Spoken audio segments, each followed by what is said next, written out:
Na mi collega dan di gabinete dan di Curaçao e Sint Maarten, Sua Excelência, Senhora Marvelin Wills, e Senhor Matias Volgens, e me não por laga de mencionar, ex-colega dan, Senhores Marcel van der Planck e Rob Peters.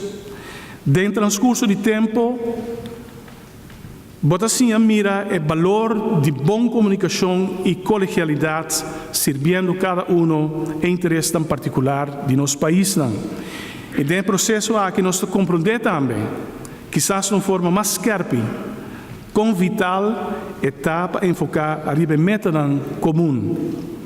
Laga nós seguir trabalhar junto para o bem-estar de nosso povo aqui e do Caribe. Dank imenso para a vossa amistade e colegialidade.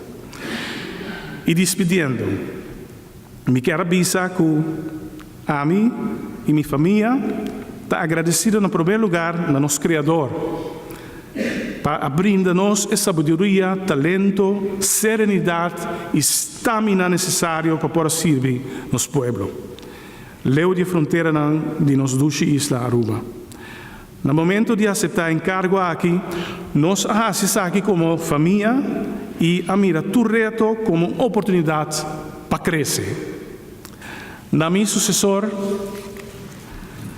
Sr. Afonso Bucaut e sua família, nós desejamos sua fortaleza, perseverança e êxito na execução de encargo honorável aqui. E ojalá, com a estância aqui na Holanda, lota carregar de hope e bendição. Por último, me quero agradecer ao primeiro-ministro de Aruba, Mike Eyman, por sua palavra de elogio na minha persona.